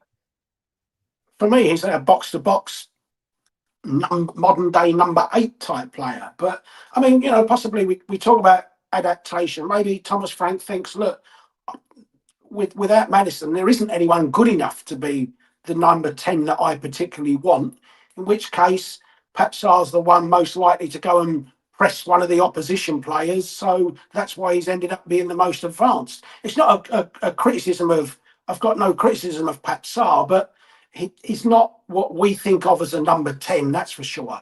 But like I say, maybe Thomas Frank thinks, look, I haven't got one. We're not going to be able to play with a number 10. Therefore, he's the most likely player to go and press. Bentancur's not going to be able to do it at the top end of the pitch. Palhinha won't do it at the top end of the pitch because I want him at the base of it. So, it's a choice between whether you go with Bergvall or Pat Sarr, and maybe he just thinks Pat Sarr's the better one to do the pressing role for him, and that's why he's further forward. I don't think he's further forward in the sense of him, I'll play him as my number 10. Yep. And look, the game started with a crunching challenge from Christian Romero on Harry Kane. Romero had quite an interesting game because there was remonstrations actually at half-time. Romero not happy with the level of officiating. And look, I'm not really one to complain about, refereeing decisions in friendlies, but first half it did feel there was a lot of decisions that just didn't seem to add up in that first half. And, it led to a lot of, at half-time, a lot of the Spurs players going over and questioning the officials. And Romero was one of those players, to be fair. But, maybe it wouldn't have surprised many that Harry Kane would have scored against Spurs and did. Good finish from Harry, it has to be said. But you have to not deny the fact, coming over to you, Miles, this was obviously blatantly offside. And if it was obviously maybe not a friendly and competitive game, there's no doubt about it, that goal does get chalked off because it's clearly offside, as we can see. Look, I'm a big advocate for VAR, and I know a lot of people don't like it. I am. I've always have been. I've never shied away from it. But for how the game went, they probably deserved this goal anyway. It was going against us. It was a great finish. But the thing that I found really interesting is Van de Ven and Romero were all over the place in that first half. Yes, the referee wasn't as great, but this is what you're going to get. Well, when you sometimes with the overseas referees that are not Champions League ones, you're going to get what we get, the standard refereeing decisions. So you just have to get on with it. Like we're used to decisions going against us. But the penalty kick definitely reminded me of, does everyone remember Southampton away? When he completely slipped and fluffed it over the bar as well. So, or maybe he done it on purpose. Who knows? But yeah, look, it was a great finish. It was typical what Harry Kane was doing in the Spurs shirt. And if they deserve it, they probably did deserve it on the balance of play. Yes, the referee, I can understand why Romero was going at the ref, but he just literally literally laid Harry Kane out, as you said, within that before he laid that pass through. So what's he complaining about? Come on, I get it. He's probably going to be the captain, but you have to have a level-headed sometimes. And I think what it is with Romero kind of sums up. You kind of know how Spurs are going to play depending on how Romero is within the first 15 minutes. And if the game's getting away from us, Romero becomes hot-headed. And that clearly was the part where you were seeing the game was getting away from us and he literally dived into that challenge, which is when Spurs have kind of got the ball and we're playing well, you don't really see that from Romero. And you saw it a lot. You would have seen it a lot last year if he played those 22 games, but he didn't. And I think that's why we kind of saw it today, because in Champions League next year, you go back to AC Milan when the game was getting away from us at 0-0. What's a stupid challenge then? So you kind of see that's why I always go by Romero. All I would say with Romero, I do feel in the last 12 months or so, I think he has shown a degree of. He barely played. If you look at how many games he's missed, he's barely played. And when he was playing was when it was up and down with Ange at the time. As soon as he went missing, that's when he went. I think Romero is one of the very, very few leaders we've got left in this squad. I'm talking about, players that have actually won trophies and perform on the highest stage, especially in finals. Romero for me is a really important player that I would be moving heaven and earth to keep. I would be. And I think, but Ricky, I'm going to ask you this question. We all know about Maddison and his injury record, but Romero over the last 4 years, and in one of those seasons, he played more than 30 games in the league. Now that's if you're looking at it, why in the world are we going to try and keep? We're saying we've got to be ruthless, but he's not available enough. I love Romero. I tell you why, though. I tell you why. Look, the point you've made there on the injuries is absolutely right, factual. I can't argue about the injuries. But all I would say is I can promise and tell you is that the player that comes in for Romero, just in my opinion, based on what we see with Tottenham, and TJ all knows what I'm going to say, it's going to be nowhere near the level of quality. But this is the problem that we're going to have, because you're the two players that we are heavily relying on in the Spurs squad are Maddison and Romero, two players that are rarely available during big parts of the season. Now, if you go back to Poch's time, when the big players like Harry Kane and Eriksen, they were available. Son, available. And this is the problem that we've got. The quality that we also need to have is the quality of the quality players in the squad need to be available. Otherwise, like you just said, the quality that's coming in for them is never going to be the same. Yeah, and that's the problem. It's a massive problem at the moment that we're always going to have. Like Ledley King, thank God he could get out for games. Otherwise, it was pointless. No, I know what you're saying. And this is the thing. Yeah. And Romero has missed way too many games over the last 4 seasons. I totally acknowledge what you're saying about Romero's injury record. It's nowhere near good enough. My biggest problem for me is the fact that we let Romero go, and I know that what's coming in is going to be nowhere near the caliber. This goes back to TJ, what TJ said about acting like a big club. And yes, of course. It's always the case of, for me, if Romero's on how much he's on, and he's only coming out for half the season, what you've got to look at that and go, what are Spurs actually doing here? Because if you look at the teams above us, their big players are more available than what Romero is. And I'm someone who loves Romero. I think he's absolutely brilliant.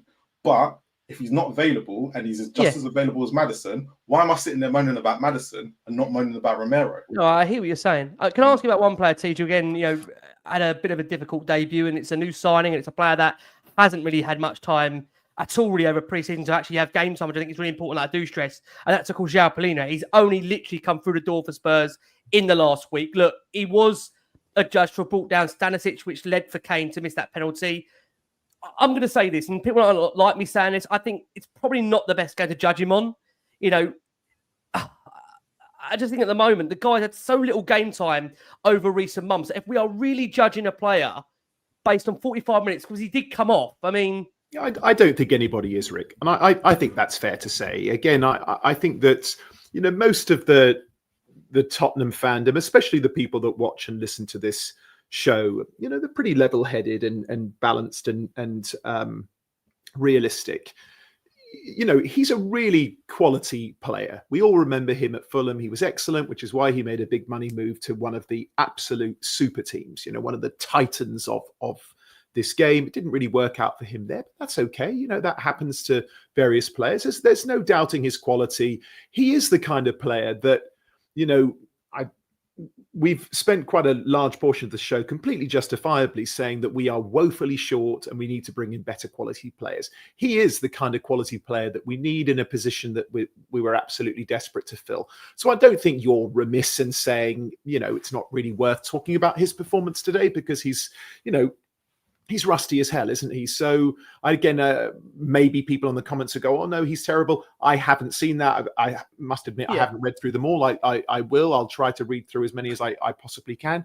But I don't think anyone out there is going, "Oh, we've made a mistake purchasing." No, I hope not. I hope he's not. a really, really good player, and I think him and Bentancur will actually be a really solid, gifted, technical. Central midfield pair. Both of them can turn left, turn right. Both of them can deliver the ball first time. They've got that. I've talked about this pass on the show before. One of the most important passes you've got to have for me in the Premier League is what I call, the round the corner pass. He can do that with left foot, right foot. He's very strong. He's competitive. He loves tackling. He's going to be just fine. We've got a good player in him. We have other problems. We've got water pissing out of the dike in a lot of other places that need fingers. I get it. Yeah. No, I totally agree on that. I do. Yeah. Jace, I want to ask you, look, the game itself in the first half, very few clear-cut chances. I mean, you said to me at half time, you would give me your worries at half time. And I think the thing is that Bayern, look, they've been way too good for Spurs in the first half. They created lots of chances. Kane should have maybe scored 2 come half time. Goretzka could have also had a couple as well. We're creating very little, albeit against one of the best teams in Europe on their own part. What did you want to see? I'm just intrigued from your perspective. You mentioned, Frank, about the adaptability and the tactics. Did you want to see a completely maybe different setup in the second half? Was that an opportunity to maybe try something different, or is he limited to what he can do, given, do you think, the players he's got to work with? Is there anything you would like to have seen different in the second half that maybe we didn't see, in your opinion? Or is it hard to answer that based on what he's got to work with? I don't know. I think we didn't change our shape second half at all, did we? We came out the same. When we made a substitution, it was we took a left back off and brought a left back on. When we took a 6 off, we brought I think Burvell came on at half time, didn't he? Yeah, so Burvell replaced Palhinha. So the basic shape of the team didn't change. Maybe I would have preferred, why didn't we look and think, let's have a look at a back 3 or something like that instead of doing that. But yes, you're also down to the availability of players, and sometimes in pre-season, maybe you're better to see the deficiencies than the strengths. So I'm not saying he will, and maybe he just wanted to see, look, you're 2-0 down. We don't know what he said to them at half time. If he gave them one hell of a go at half time and said this isn't good enough, maybe he wanted to see a reaction from them. The worry was that within about 2 minutes we were ripped open, and then we were ripped open within 4 minutes, and we were ripped open within 6 minutes. And I thought, Jesus Christ Almighty, this is, how it was only 2-0 on 70 minutes, I don't know, because it could have been 8. But what's quite telling is you actually said, when we just looked at the lineups, you said you wouldn't be too surprised if the bulk of that team, if not all of that team, is what's starting against Paris Saint-Germain. So, is he going to really change much? If he's thinking in his mind, I've got PSG next week, and I actually want to see what the bulk of this team's going to look like over an hour or so, why would he maybe make 7-8 changes? I mean, that again is the other question to it. Okay, let's get to the second goal. Again, Jed, bless his heart. Jed loses the ball. It's not going to be Jed's greatest moment in a Spurs shirt. Probably one of the worst for him. Brought down in the Bayern box. Let's not give him too much of a hard time. I mean, no. It was a poor touch, and he got his pocket picked. But he was one of the brighter sparks again today. For me, the hard thing fan of his, man. He's got a lot of heart. He's got a lot of courage. We lack bravery in this team. Like there's too many. There's just too many in that team. I won't use a derogatory term, but they're just who kind of lack courage and lack responsibility, and he isn't one of them. He's really brave, and he has, I like him a lot. It was a poor touch, and he got his pocket picked, and that was about it. I'm sure you're going to go on and say the same thing, but I don't want people to bag on this kid. No. I think he was a bright spark in what was a really dull and listless performance. Well, I think the problem he had in this game coming over to you, Miles, is he had to contend with both Coman and Elise at times, which, to be fair, that's understandably, and you're smiling in the background, that's a lot for a player to deal with, right? Oh, no, of course. But the biggest issue, like Spencer's not even the biggest issue. If the goal what was conceded is the closing down in that middle area. Now, if you go to the Wycombe game, the same thing happened, where the ball comes into the box and we're not closing down. And then in this game, you will see we're not closing down quick enough. And this has just been constant since Frank's come in. And I think, yes, it's all, look, they tried to play around at the back, weren't going to work against a quality side. Yep. Unfortunately, you take one or two touches a bit quicker. Because you saw what I don't know if people saw it, but you saw Company, as soon as Spence got that ball, I can't remember the guy's name, he took it off him, but he literally said, at him, get on him. And he literally picked the perfect moment to knew when he was going to make that mistake and show him enough of the ball for him to get past him. But what the worrying thing is after that is the way we just was it Elise that scored the second goal, wasn't it? The way he's got given so much time, and Berrival just sits there and doesn't shut him down quick. He doesn't see the danger. Bentancur does it, Basuma does it, Archie Gray does it. They all do it. All our midfield do it, and that's been the biggest problem when the opposition get into that certain area, especially when they're back in the middle of the pitch. They don't shut down quick enough. You saw what's his name, George Abbott, do it against Wycombe as well, and the shot. Look, the goal. He should have saved the goal, but the shot shouldn't have come there in the first place. And then in the second half, when the ball was laid back to the same guy from Wycombe, he's got the freedom. Because they're not the midfielders. And I think this goes back to Jason's point earlier, where Bentancur is walking around because he's not seeing that danger. He's not clever enough to go, oh, actually, this is a bit more dangerous than I realised. And then you'll see it for the third goal, where they curl it in the box. We're just not quick enough in reacting.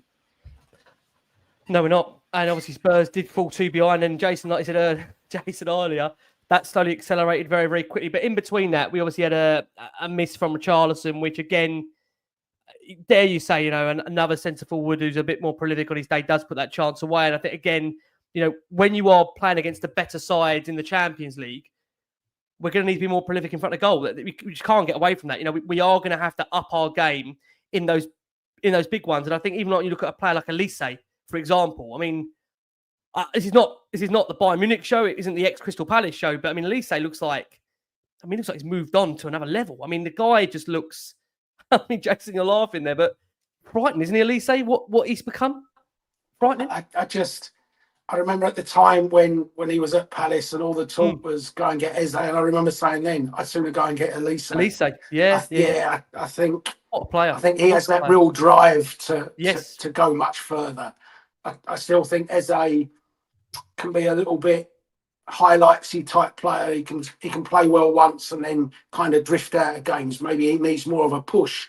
Whereas I've always felt Elise really wants to go and grab it, and he just seems to have that little bit more spark and hunger. And I remember saying in groups then I'd take Elise over Eze all day long. Yeah, listen.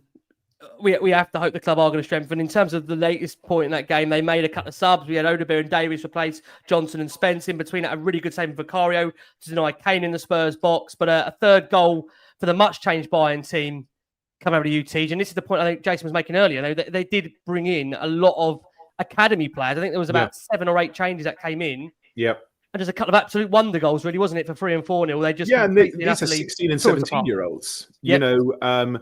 We have a lot of talented youngsters, and goodness knows we've talked a lot about Mikey Moore and Donnelly and Vuskovic and various young players that we have. These are younger than them, and kind of look like the finished article. I mean, Jason has spoken succinctly and, in my opinion, accurately that Mikey Moore, every time he's played in a Premier League game, has had little to no effect on the game. And I'm not bagging on the kid. I think he's wonderfully talented. I'm as excited about him as everybody else, but he has a lot further to go in his development. Probably the viewers and the listeners know that we're all on a group chat as well. Of course, all of us, we're dear friends outside of the show, and we're all Tottenham supporters. And Jason was talking about these academy kids and tearing us to pieces. And I said they are, but aren't they impressive? My goodness, they are. So, yeah, I mean, look, you take your hat off to them, but again, I'm now looking at our academy and going, why aren't we producing enough players like that? We mentioned Dane Scarlett earlier. Like, to me, he's never looked good enough. Is he going to come good? Like, when does that happen? He's not that young anymore. And so, Tottenham, we've got a lot of work to do, man. We've got a lot of work to do. I am really hopeful. You were talking about Elise, kicking on a level. So, again, I think it's also really important for all of us to remind ourselves and each other that it's not just a manager and his coaching staff's job to come in, identify players that he would like to purchase from other clubs and bring them into our club. It is very much their job, Monday to Friday, day in, day out, or, whenever it is, Monday to Saturday, whatever it is, to come in and improve the players that we have. And then let me speak about something else positive. I think Pape Sarr is going to have an absolute wonder season under Thomas Frank. I don't think he's a number 10. I think he's an old-fashioned number 8. My goodness, he's got energy to burn. He seems to be all over the pitch. And also, wherever you deploy him, he is effective. Was he as effective as a number 10 as he is as number 8? No, but he was still effective. You're never saying, where's Pape Sarr, like we were about somebody like Brennan Johnson. And again, not bagging on Brennan Johnson. He just can't play on the left wing. Like, he just cannot do it. And so I'm really hopeful that Bergvall, that Sarr, I do think, not that he's a younger player, but I do think Bentancur will improve enormously under Thomas Frank. Pedro Porro already looks to be really comfortable in the system, as does Dejed Spence. I like Kevin Danzo a lot. I actually think Dragozin, if we're getting back fit, I think him under Thomas Frank will be a lot more effective in a Tottenham Hotspur shirt. So these are all positives, Tottenham family. Again, like, I know people kind of look to me to be a voice of positivity and perhaps boost people's spirits. It was very difficult today after a drubbing.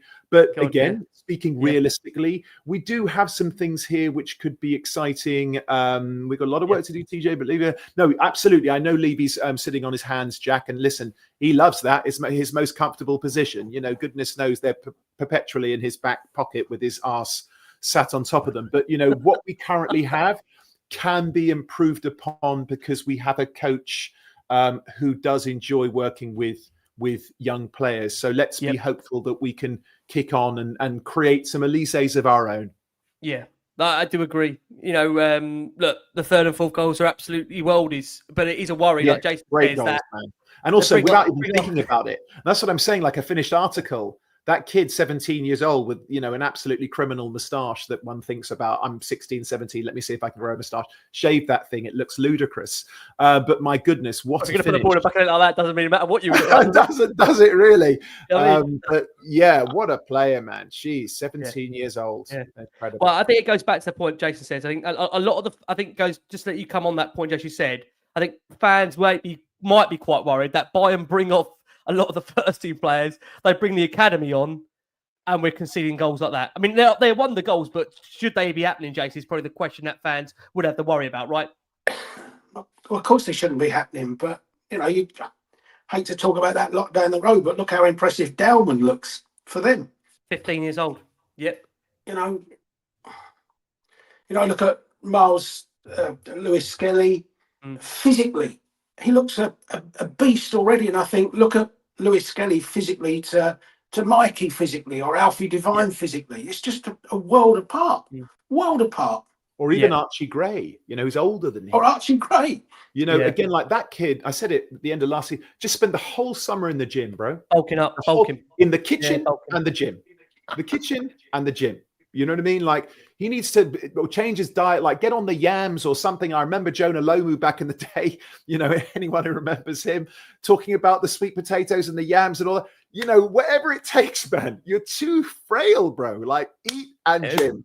We need a Bale transformation. Whatever, dude. Like, something. He needs to just eat and gym. That's it. Can I put us all out of our misery? Can we move on from Bayern? We're going to move on from Bayern. What we are going to do quickly, we are going to hear from Thomas Frank, who's giving his reaction to that game. Let's hear from Thomas, and we'll be back after this very, very short break. Let's hear from Thomas. Thomas Frank is here with us. Thomas, a tough night for us today. What did you think of the way the game panned out? Obviously playing a very good team tonight. Bayern, in my opinion, are one of the teams that probably are favourites to win the Champions League. They hit a good level. We didn't hit a good level. That's a bad combination. We will definitely learn from this one. I definitely got some answers that we will look into, and we will calmly reflect on it after the game now and look through it.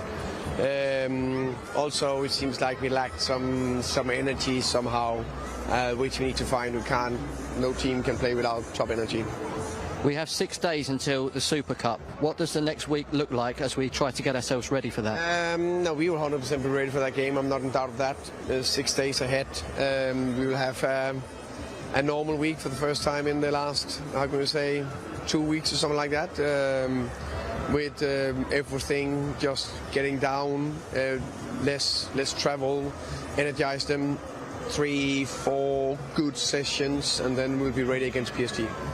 What do you think of pre-season as a whole? I think as a whole, from start to now, I think overall positive. Of course, it was a negative performance today and a negative result, but overall there's been some really positive performances. You know, the Arsenal one, pretty happy with a lot of bits in the Newcastle one. So that's what the bits we need to look into. Then it's about that consistency in the team, and the principle we want to get into the players. That will,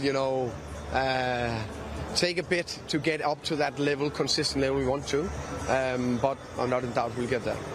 We've signed João Palhinha on loan this week from Bayern Munich.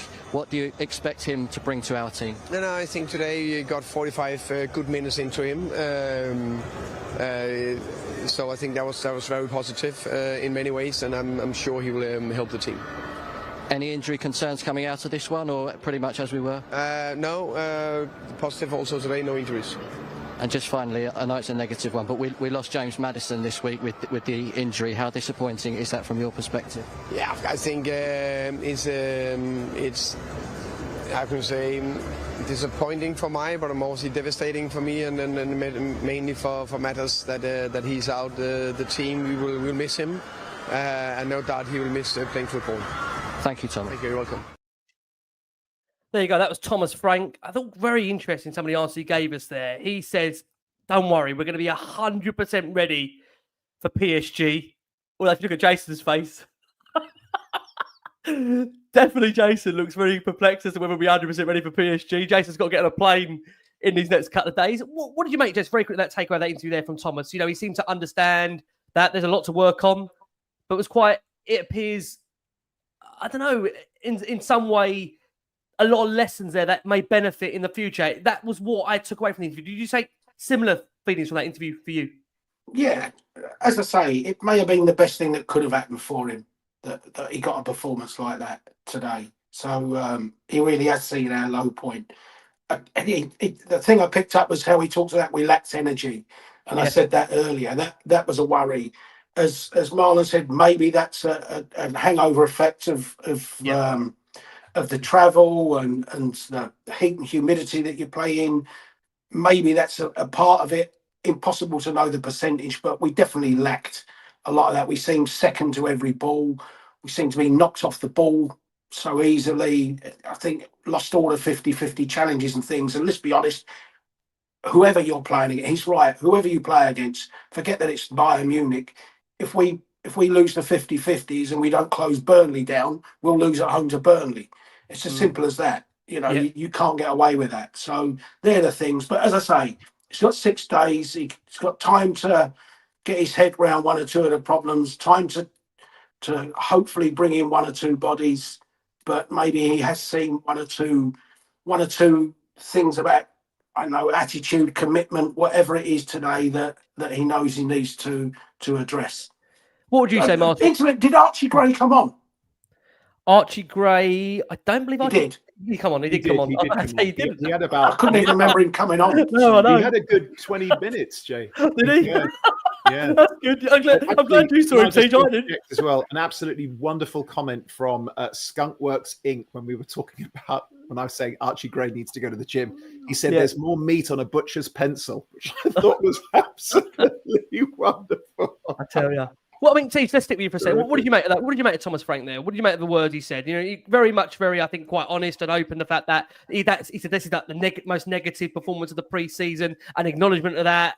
He feels clearly by this time next week, we're going to be, in his words, this is Thomas' words, not my words, just to be clear, 100% ready for PSG. Do you feel the same on that, Teach? No, of course not. Neither does he. No, that's absolute nonsense. Nonsense. I mean, he has to say it, and what else is he going to say? He's not going to say, "Oh my goodness, we're going to get an absolute drubbing over in Italy. I hope the pasta and the Chianti are wonderful." We're miles away. We've just played a Super. I hope they're wonderful, TJ. So for you, brother, I hope they are as well, mate. Send me lots of pictures of bread and pasta and wine and gorgeous. There's not up the walls after we've kicked off. Yeah, I look forward. I'll still be looking for the Thai restaurant in the middle of Italy. I look forward to the photographs, mate. But no, I mean, look. They're leagues apart, literally, pun kind of intended. What I would like is that when he says, we'll be ready and we've got lots of work to do, but again, I do like his sort of studious approach. I like that. Yeah. What would make me happy and I think could be done by then? I might be living in cloud cuckoo land, but where else am I supposed to live? I'm a Tottenham fan. I'd like to see 3 out and 1 in. You're definitely living in cloud cuckoo land. I'll take it.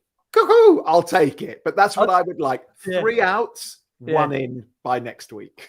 I would be. I don't mean Jason swanning about fabulous restaurants having a lovely time. On that. I'll go 15 out, 12 in. TJ. Next week. Over maybe 3 windows, you'd be lucky. Miles, quickly to you, that interview with Thomas Frank, what did you make of it? I mean, what I would say with Thomas, completely different with Ange in terms of that he just looks so. This is not criticism of Ange before I say this, before anyone starts thinking I'm going to be saying this. He just completely removes, doesn't he, the game really from any kind of sense of emotion. He talks about it as a completely separate event to what's happened. And look, maybe that will change through the season because we know what 6 months. Yeah, we know what this job does to managers, right? It breaks the best of them. But Thomas has got that way, as T just said, very studious, very educated in the way he does reflect on games. I mean, he said it there. That's been our most negative one of pre-season. 100% going to be ready for PSG. Glad there's going to be a lot of findings from that. What was your takeaway with the way he reacted from you? I go back to one of his early speeches where he says the one thing that will happen in his tenure is that we'll lose games. So he's ready for this. You can kind of see he's ready. And when you're saying he's taking it and putting it to the side and think, he's already told us he's going to lose games. Unfortunately for us, we have PTSD. And that's the biggest issue as fans. We're always going to have PTSD. Yeah. So at this present moment, what we still have to remember is the bedding in stage. We're going to have to give it time, unfortunately, because that's exactly what happened when most of us, I'm not saying it was me personally, but most of us wanted Ange gone. You're going to get your ups and downs. We're going to see these performances throughout the season. So we have to just take the rough with the smooth. Yeah. And that's what we have to look at. He told us we're going to lose games. He has to say we're going to be ready for next week. Otherwise, what are you doing here as a manager? So, they've got to turn up. But let's see if they're going to be a bit more hungry next week. And all I would say themselves for next week. All I would say is, well, I am with Jason. We're going to lose games, but at the same time, he is now the Spurs manager, not the Brentford manager. So we can't lose 10, 15, 17 games. The thing is, we are going to lose games, yes, but the games have to be a learning for what's going to come. Before we do let everybody go, just to let everybody know again, the top news that's come out of the day, Thomas Frank is actually speaking, Thomas Frank is actually speaking to the media right now. So we're going to bring you in what Thomas has actually said to the media with regards to current situations around injuries. He was asked about Destiny Udogie, just to start with, on Destiny, and he says, I'm not worried. He says, I'm not worried. We'll know more info in a couple of days. I mean, what does that bloody mean? We're not worried, but we'll know more in a couple of days. I mean, what does that mean in a couple of days then? I mean, so, yeah, Destiny would no longer really know into what's happening with him. He was asked about James Maddison's injury and whether that might anticipate Spurs to accelerate in the market. He said, look, I think we are definitely in the market in general. Of course, when players get a long-term injury, we need to look into that. But generally, we are in the market, yes. Nobody feels close or far away. I'm not saying anything because there's anything that is completely 100% Miles, what does that mean? Do you understand that answer? What is he trying to tell us there? I couldn't get my words out on that answer. I was so confused by what that quote. Basically, we're in the market. He doesn't want to tell everyone we're in the market because then everyone's going to inflate their price. The problem is there's a thing called like media. Everybody knows we're in the market, so they're going to up the price anyway. Typical. But the league again. Levy's going to try and get the best deal. When he gets that player on the table, he's going to try and negotiate it. As he said, that's the bit he gets involved in, and then go from there. Okay. Dominic Solanke, we heard on that on Dom. Andrew said, I think in the case of Dom, quite soon he'll be available. Quite soon. Dejan Kulusevski out for a long time. But he does say again, he reiterates the fact he's not worried. He's not worried about Destiny Udogie, despite the fact that at the moment we're going to know more in the next few days as to whether he will be fit to start the season. That at the moment is unknown. But those are the updates from Thomas Frank in that press conference. Obviously, this comes on the back of the news, as we said, top of the show. Spurs have lost James Maddison for what we are led to believe is going to be the majority of the season, as we've discussed. What that has led to, for those that are unaware, is that Spurs are apparently in the market for the Como attacking midfielder. I have to be honest and say to you, I don't know much about the player himself. We'll try and in the next few weeks maybe bring somebody on that has got knowledge of the player. This is the attacking midfielder, Nico Paz. He shone at Como in Serie A last season after joining from Real Madrid. This is quite interesting for those that have got, keen on the player. This summer, Madrid decided against activating their €8 million buyback clause for Paz, but they retain a €9 million buyback clause for 2026 and a €10 million buyback clause for 2027. Madrid believe in Paz's potential, that think he needs to develop, can match an offer from any club at any time. Jason, I know you hate transfers, but what's your feeling on that? The fact if we go and buy a player that Madrid have got a buyback clause on in the next couple of years, is there much point in that? Well, the way I'd see it is if we bid 20 million for him, then Madrid can buy him and then say to us straight away, right, you can have him, but you'll have to pay a lot more than that. I don't know enough about the player, mate. It's a name that I first saw linked today. You know what I'm like with players linked. Of course. So many people link them that with many of the links, like I say, you get linked with 250 players in a window, you probably sign 4 or 5. So 245 of the links are absolute bollocks. Just don't hold back, just say it as it is. Don't hold back. But that's the transfer window, isn't it? Yeah. Of course. And we'll know by next week it'll be somebody different because that is the transfer window. I just got to get your feelings on the one that I'd like us to go for, I've kept saying it, is McAtee. Right. Because I know people still look at a player like that and think his development. My experience from Manchester City is that even when you buy a development player from Manchester City, they hit quick. So, yes, Cole Palmer's the outstanding one, but Morgan Rogers, Trafford, Liam Delap, Sancho did hit at Dortmund and got his England career going at Dortmund. There's a whole raft of them that come out of City that hit pretty quick. So, I mean, Morgan Rogers is a brilliant player. So I would like to see us go for McAtee. Yeah, but that's just personal preference. That's all. And I like his level of aggression. I like he's very confident for a young man. And again, I think that's really important. I think he'll have a good knock-on effect on the other youngsters as well. I like him very much. And I also think, Jay, he's gettable. The Paz kid, again, I'm not going to profess to know, what's going on in the Serie A. I do know, however, that Como are an ambitious club. I don't think they'd look to be selling him. And also, what's the point of bidding anything for him when he's got such a paltry buyback clause? Like, what's the point? You take all the risk, you pay all of his wages, and then if he works out, Real Madrid pop up and go, okay, well, we'll take him back. Sitting on the side there, you can have that, and we'll take him back. It just doesn't make sense. There's better options available. And again, to Jason's point about let's not go and waste a lot of time and a lot of money on a player when there's somebody else who's sitting right there. And again, just to double down, I do think Tell will come good, just not now. I think McAtee would be, how I was saying, 3 out, 1 in. He'd be my one. Okay. Miles, sum it all up for us. We are hearing suggestions. We'll let Miles take this and run away with this point, that if Tottenham do sell Richarlison, Tottenham will actively seek a move for Nicholas Jackson. You give me your thoughts on that, and also the feeling around what Tottenham are going to do in the next week if they do, with regards to that central attacking midfielder, with Paz being the one that apparently they're looking at, and McAtee apparently they had some form of contact with. And I will say alongside Grealish, there has been contact with Grealish, but from what we understand, Everton have open talks with Grealish. That's the key thing to bring up here. Well, one, Chelsea rate. Isn't the contact from Christina Zandes? Yeah. Yeah, that's not contact. Incessant contact. That's not contact. That's called an harassment. I think you can't call that contact. That's called stalking. Jason. Yeah, I mean, what I would say, there might be some contact there, but not the right kind of contact you want in this kind of industry.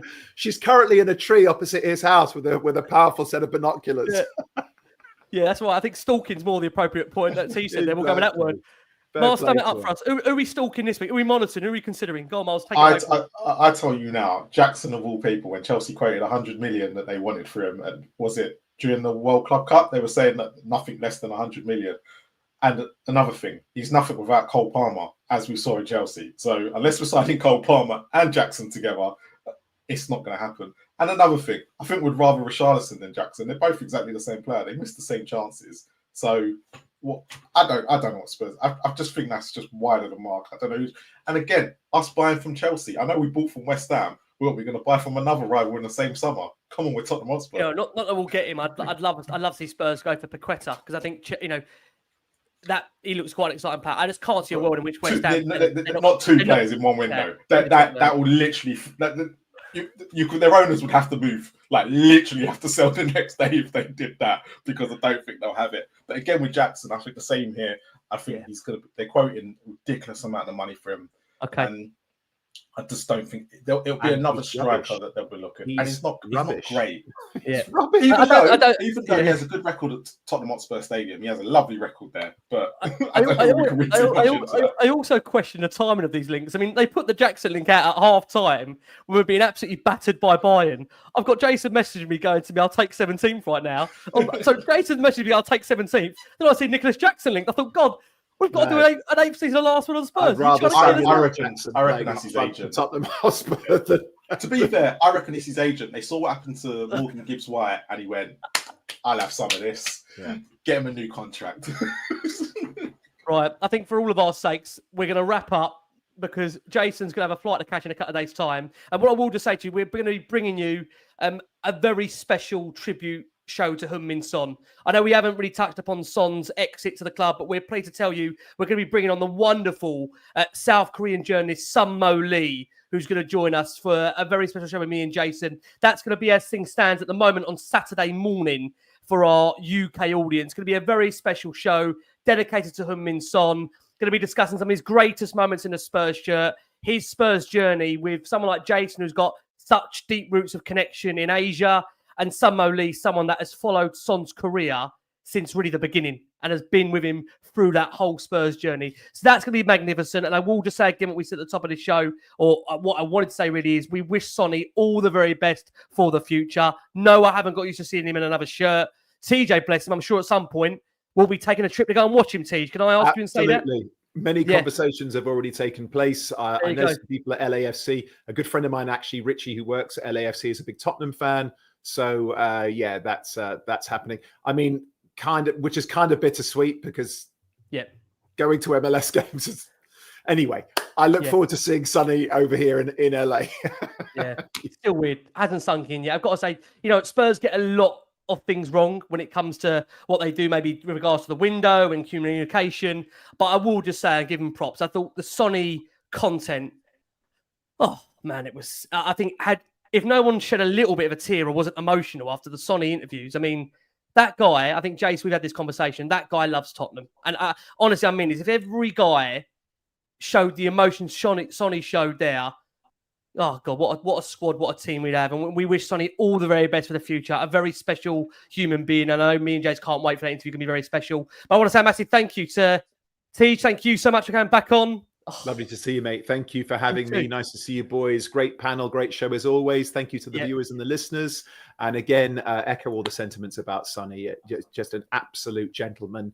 We were so fortunate and privileged to have him at the club for 10 years. And I loved that he went out with the armband. and with a trophy in his hand. We'll love you forever, Sonny. Tottenham's number 7 forever. We love you so much, mate. Thank you so Love much. that, T. Go on, Jace. You're biting to come in. Go on, Jace. I was just going to ask TJ, where's the brick wall gone? That's in the office. I'm in a different room. All right, okay. I'm used to seeing the brick wall behind you. I couldn't do it today. I couldn't be in there. I needed a bit more space. Look, it was depressing enough watching that game. Can I be honest, Jace? On the back of that performance, how can Teach really stand on a brick wall? We've just conceded 4 goals. It wouldn't be right. Exactly. I would have picked out at least 6 of those bloody bricks, yeah. Absolutely. Listen, Teach, thank you so much. Jace, thank you so much. Mars, thank you so much. Going to be, as we know, I think, as we've seen really, going to be ups and downs, right, this season. Not going to be all plain sailing. So we've got to stick with the team, stick with the manager. I know Jack's going to give me a wry smile when I say that because of last season and what we went through. But this is going to be a challenge, isn't it, Mars? You know, it's fair to say, as we've all said, this is going to be a test. Going to be a test. The window's going to be a test. The journey's going to be a test for the manager. Players going to be a test. Going to be a testing period, right? Of course. And we're going to be here to make sure we're keeping everyone calm and sane. Remember that last word on Spurs. You forgot to say, make sure you like and subscribe as well. If you're not, you should be, because this is the channel for therapy, right? We'll get you through everything. We'll, you know, when we're winning, we're up. When we're down, we'll get you through it. It was quite worrying for listeners on audio. I could see comments going in saying, "Oh, therapy already." I'm thinking, we've just won a European trophy. What's about therapy for? Right, we're going to leave you there. Listen, from the wonderful Mars from Spurs Kings TV, please go and check them out. They've got going again. Subscribe and like over there. Jason McGovern, go and give him a kiss and a hug when you see him out, of course, in Italy for the Super Cup final. And ask him for a picture because he loves loads of pictures. Make sure you go and ask him for pictures. Teach, thank you so much. We have been the last one on Spurs. Bring your sun cream. It's 36 degrees out there. You might wish you stayed on the sunbed after the game or before the game. So yeah, definitely bring your sun cream. Yeah, just make sure you get off the sunbed to watch the game if you can stomach the game. We'll be with you after the game, that is for sure. From Marlon, from Jason, from the wonderful TJ Ramini, we have been the last word on Spurs. Tottenham, do something from us all. Keep safe, keep well. And as always, come on you Spurs.